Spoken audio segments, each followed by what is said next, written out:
Tonight we're talking about osteoporosis, and as we kind of said, don't let your bones crumble, right? And I don't know how many of you know someone who fell and fractured a hip.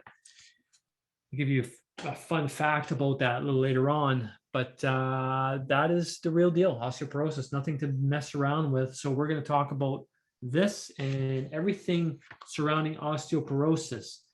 So if you are in this age category, and sometimes you don't even know you are, right? Because sometimes it can happen early based on genetic predisposition. Good thing you're on tonight. Make sure before the episode is over, find time to share this episode like we always ask you. That is how we get the message out there. Go ahead, Ben.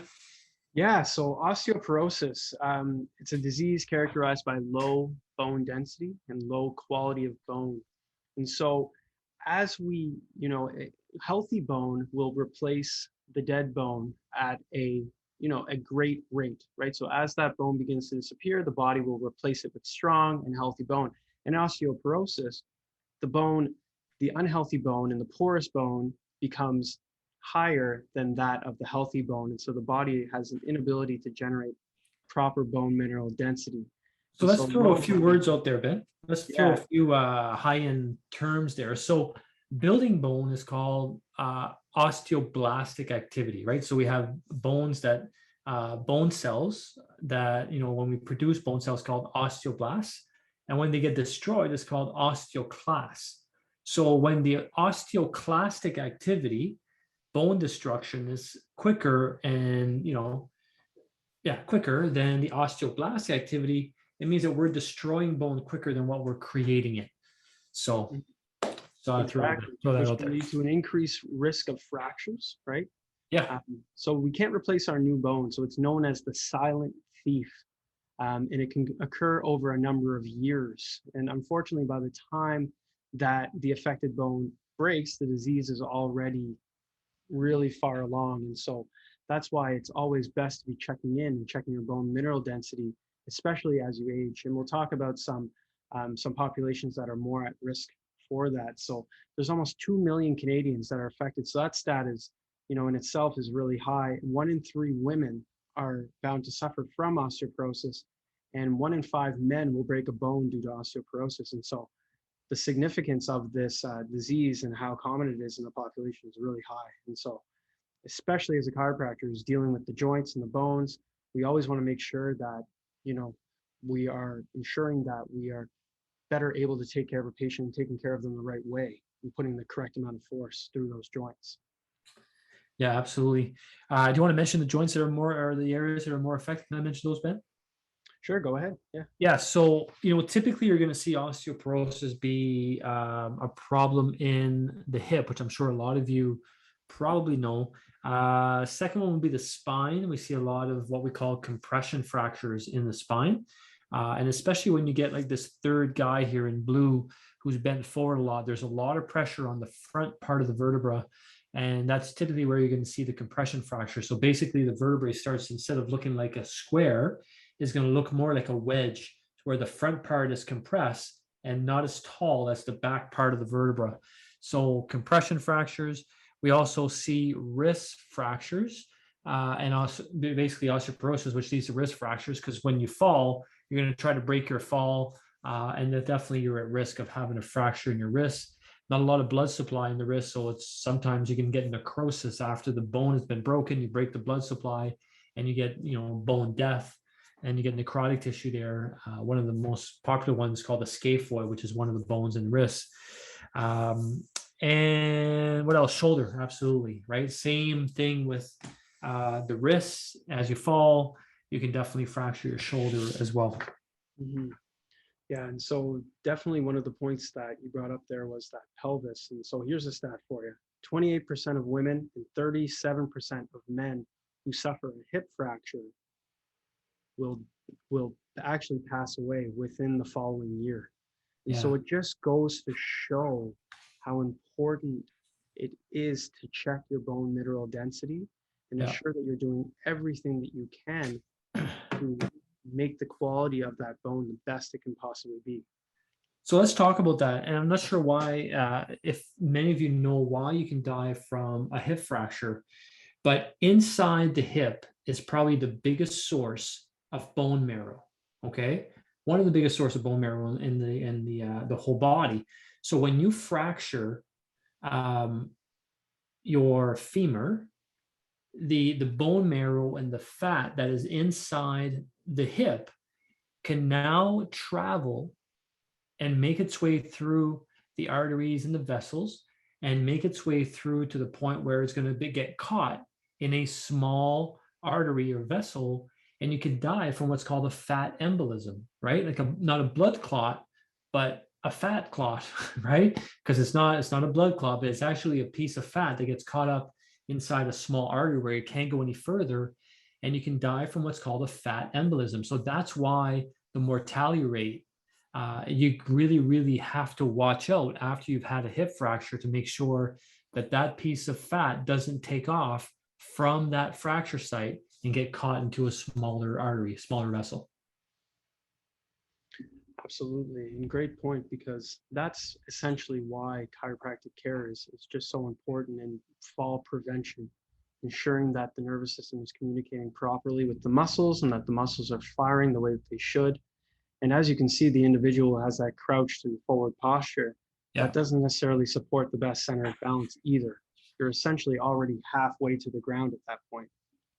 And more importantly, the small part of the brain called the cerebellum, right? Cerebellum allows you to be able to have balance.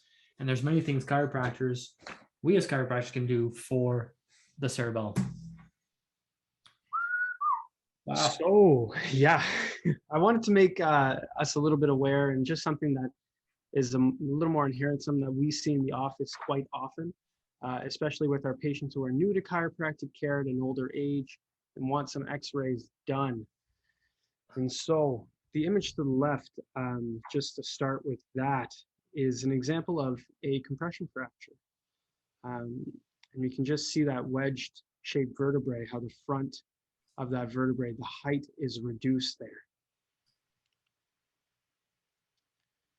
So we can just see that, and there's very little disc spacing between those vertebrae as well. So we know that this is an older individual because those disc spaces tend to narrow, but just that level is further narrowed than even the levels below, above and below there.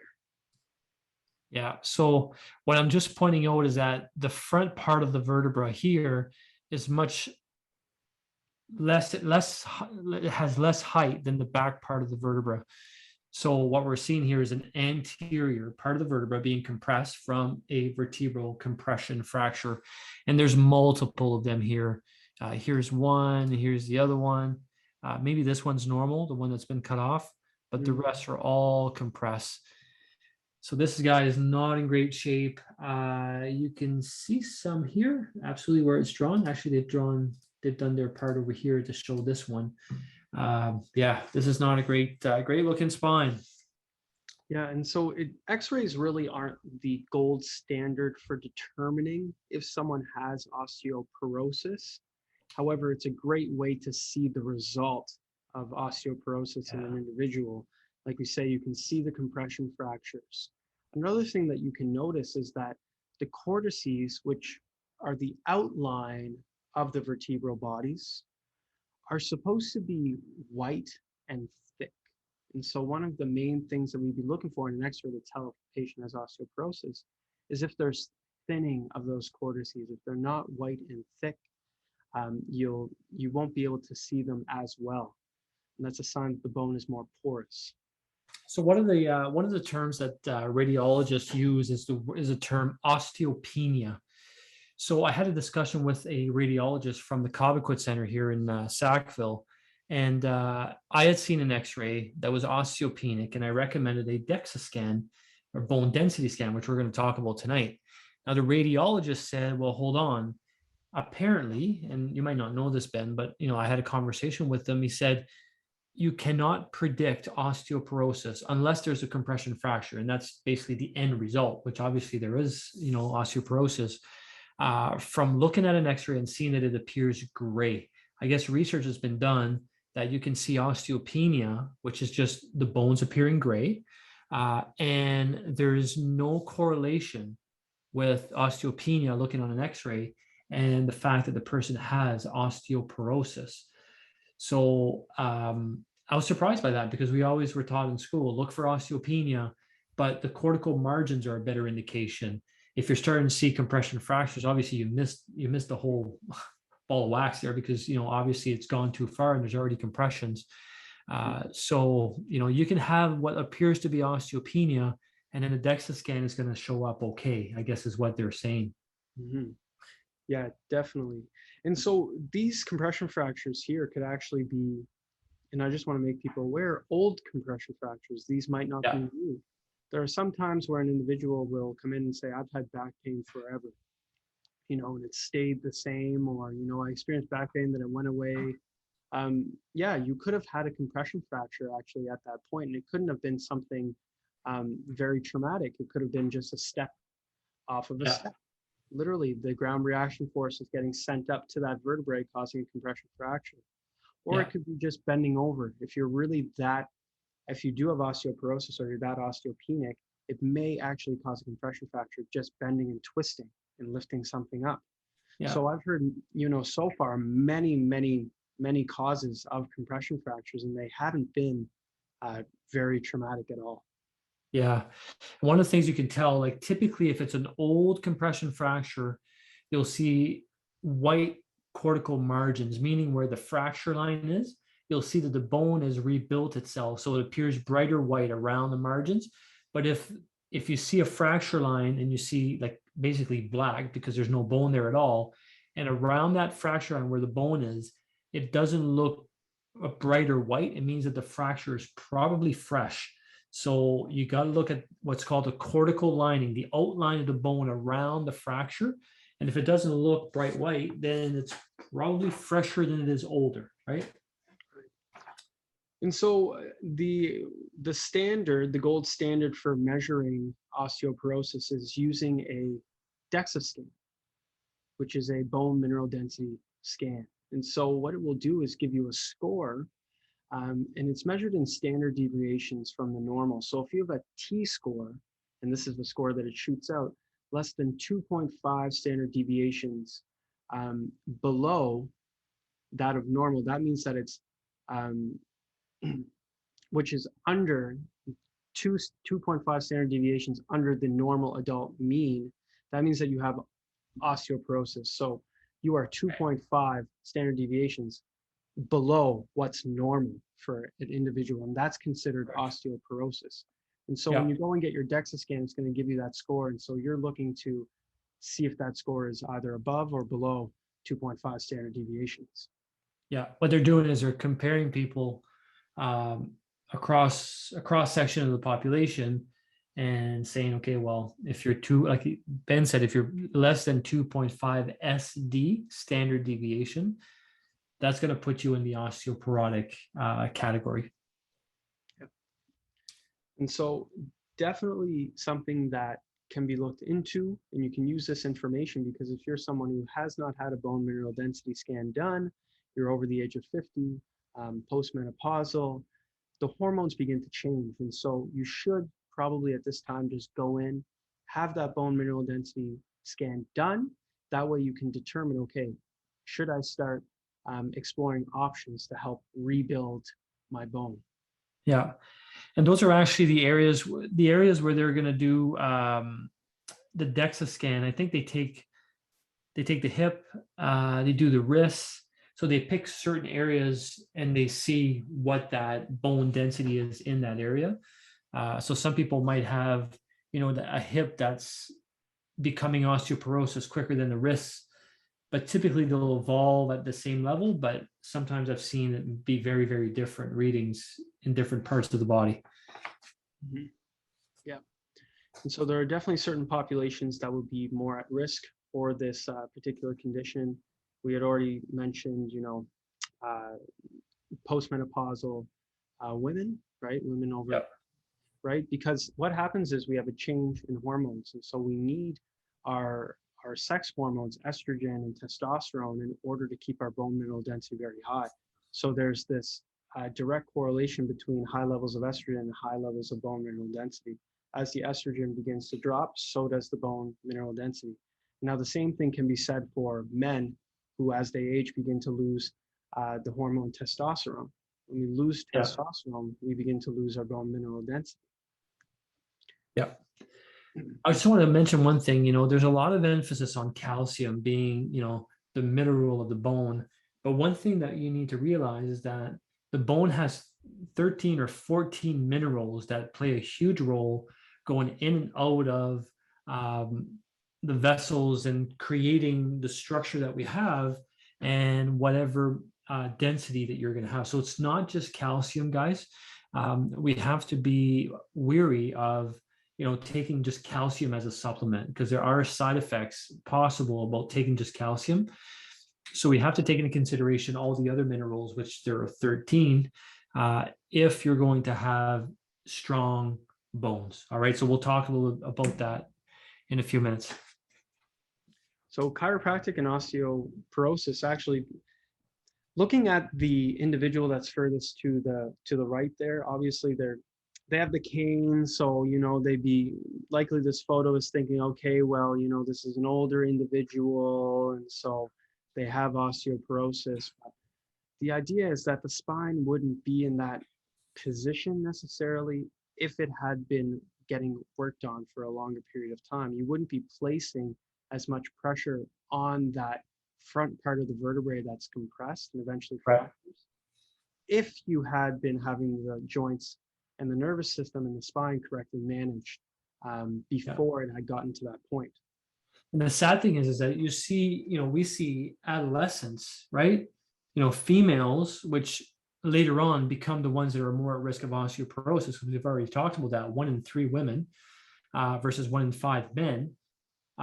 You see young adolescent women, females, on their phones all the time, and they're creating that posture that you see in this old person here on the right side. And you have teenagers that already look like this, right? And you got teenagers already starting to have a little bit of a hump on the back of the neck. And so what you're doing is that you're fast forwarding this process that we used to call aging. And you're already starting over here when you're at 9, 10, 11, 12 years old. So what you're doing is you're predisposing the spine to stress by virtue of your position that you're in most of the day. So we got to be careful about that. And we got to be very, very weary about that as parents, to know that that's happening and to know what avenues you have in order to help mitigate that risk. Hence our talk right now, transitioning into chiropractic. Absolutely. And so whenever the individual is in pain, right, whenever we have malalignments in structure and we have restrictions in our spine, it increases the amount of stress hormone that we have in our blood, namely that cortisol. And cortisol is a scary, scary hormone because it leaches those minerals, that calcium from the bone and brings it into the blood, right? And so that decreases the quality of our bone right off the bat. And so by taking care of our spine, not just from a joint perspective, but from a nervous system perspective, and reducing the amount of stress that we're under, we can help keep the bone stronger for an extended period of time. Now, chiropractic is also very useful in terms of our relaxation techniques that we use in practice. And so just helping the body calm down and restore its normal function, and treating the muscles, right? And treating the joints and the muscles that are very stiff, so that those joints be placed in a position that has a lot less pressure. Yeah. So a very simple thing would be, your chest muscles that are tight because maybe you had a job your entire life that would, got you sitting the whole day, mousing, keyboarding, data entry, whatever you were doing. And now these pec muscles are already tight. So that's predisposing you to having round shoulders.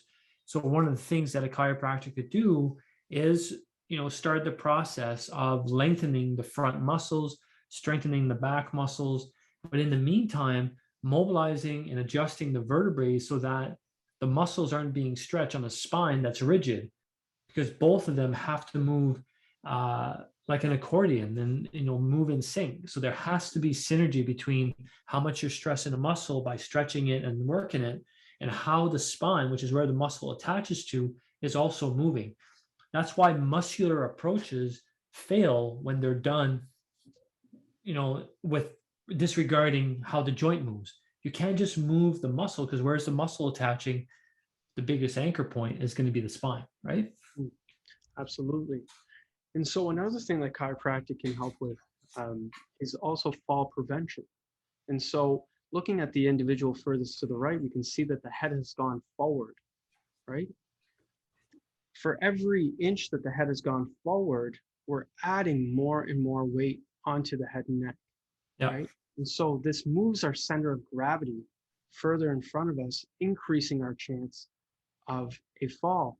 And so chiropractic helps with fall prevention by restoring the curves in the spine so that our center of gravity is more where it should be, in a proper position, where the joints are in a position where they're less likely to compress, and the individual can better control how their muscles are firing and when they're firing, when the nervous system is functioning properly, namely when you work on the muscles, the joints in the lower extremity there.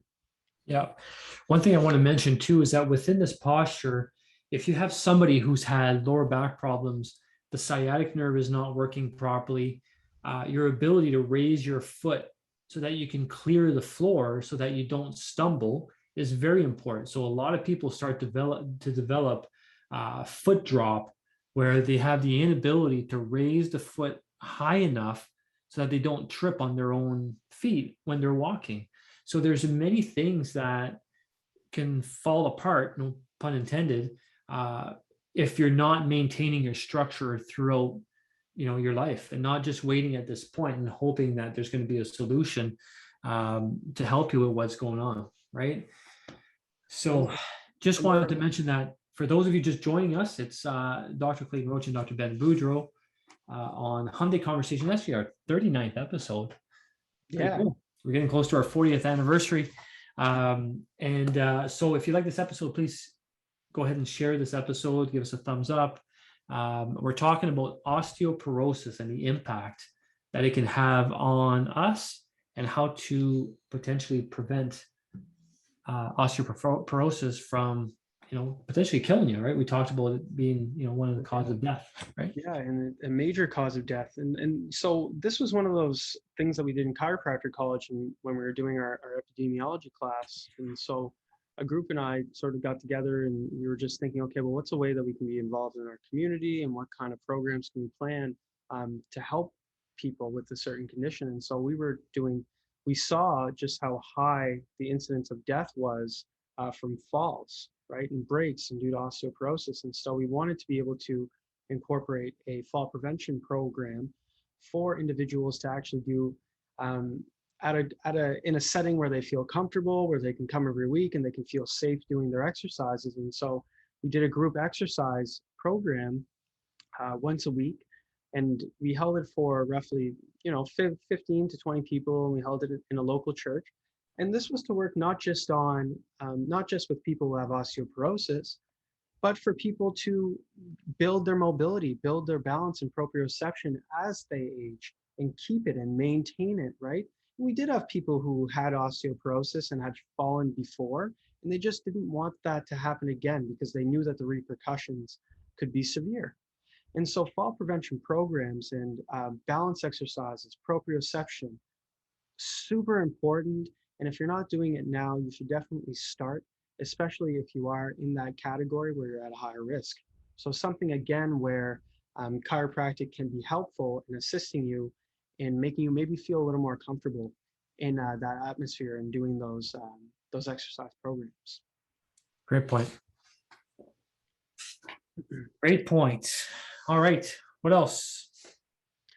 So the techniques with chiropractic care: increase mobility, ranges of motion, again, helps prevent against a fall, reducing muscular stiffness, and then eventually, improving the health and quality of the joints so that you're not having these compression fractures, which are, again, so painful. Individuals who have osteoporosis can have a compression fracture just from sneezing alone. So if the quality of bone is that bad, and an individual does sort of holds in all their air and then has a sneeze, you can actually compress and cause a fracture in your spine. Yeah. Which I thought was just incredible, but you hear about it. I had a lady actually this year. She was leaning into her freezer. It was like a freestanding freezer, not one that's tall, but one that you have to actually reach in. So she leaned on top of the freezer to reach for something, and obviously the freezer was against her rib cage, and she fractured three vertebrae. Right. So obviously that's a straw that breaks the camel's back, and she was already in a far enough advanced osteoporotic level, and she fractured three vertebrae. Very painful. There's not much you're going to do for fractured vertebrae unless it's very traumatic and there's a punctured lung. But if they're just happening from something like that and there's no issue in lung, it's just something you got to grin and bear for a while until it heals. But it can be very, very painful. Um, Talking about supplementation. Yeah. Vitamin D, right? Very, very important. We have a great vitamin D in our office, by the way. It's a liquid form. It comes with vitamin K2. And K2 is very important because it allows the absorption of that vitamin D. And K2 is actually the vitamin K that's found in fermented vegetables, so sauerkraut and stuff like that. So K2 is very important, needs to be in there if you're taking vitamin D. And you know what? If you're buying vitamin D in your, supplements from just regular retail stores and pharmacies, they're not going to be the best pharmaceutical grade type of supplements. So the absorption rate are not great. Companies like Jameson, and they're scoring very, very low. So vitamin D, super important. Not as important in the summer unless you're stuck indoors, right? So try to benefit from summer months to get the vitamin D in a natural way. And that's going to be very important. Now, in the winter, we are in Canada, we are in Nova Scotia. It's dark a lot. Winters are long. So I've recommended as much as 5,000 IUs of vitamin D. Again, this is not meant for medical advice. So please, touch base with us and we can talk about that, because it's also going to be activity driven and how much time you're spending outside and what your activity level is and what else you're doing. But yeah, so if you're taking 1,000 IUs and you're osteoporotic, it's probably a drop in the bucket and it's not going to help you much. So we got to make sure that we're giving you enough and giving you the right kind of vitamin D, and that you're actually absorbing it. So liquid is fantastic. Yeah, absolutely. And great points about nutrition, right? So another area where chiropractic can be helpful for individuals with osteoporosis. Just as a tidbit before we move on to our next slide here, but if you are thinking about getting into exercise and you are in this category, it may be best to have a bone mineral density scan done prior to starting your exercises, because you will be doing some weight bearing exercise. You want that bone to be used. That way you can start building stronger bones. So before you jump right into doing your exercises, ensure that you have a bone mineral density scan done, and then you're talking to a health professional about the safe exercises that can be performed to help strength training for your upper back, posture, and flexibility. So, and I just want to mention, like, the biggest source of calcium is going to come from your dark, leafy, green vegetables, collard greens, spinach. That's where the calcium is, the good calcium. Milk does not necessarily do a body great, like we've been, told that it does through all the marketing for milk. We're the only species on this planet that return to milk after being breastfed. All other species go to water. And plus, we're drinking milk from another species that's not even coming from humans. So there's a lot of issues with milk, and especially the proteins in milk, which is called casein, and proteins that are meant to grow a calf into a cow.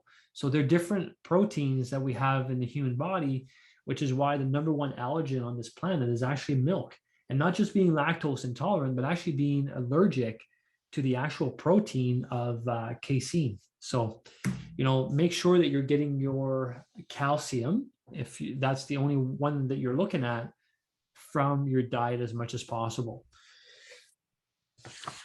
supplement of the month. So 70% of the US population doesn't meet the estimated average requirements for vitamin D, right? So that's 70% of the US population. Us up here in Canada, up north, we tend to have pretty similar results with our friends down south. And approximately 60% of the US population doesn't meet the recommended amount for magnesium, and they don't meet it for vitamin K either. So just goes to show we are very nutrient deficient when it comes to the vitamins that we need to keep our bones strong and healthy, especially as we age. And so it's not just an aging thing, it's that we're not actually taking in the nutrients that we need to keep our bones healthy and strong. Yeah. So this here, I'm actually going to stop my screen share here. This here is a supplement that we got about, they started promoting it, I would say 6 to 8 months ago. It is from Orthomolecular, so it's a trusted brand. We're big fans of Orthomolecular, along with other ones that we have in our clinic. But OsteoBase is basically the supplement for osteoporosis prevention, bone density, how to keep your bone density the way it should be. So it has the minerals in there that you need in order for that to happen. You know, I get afraid when people tell me, you know, what they're doing for their osteoporosis, taking a calcium supplement.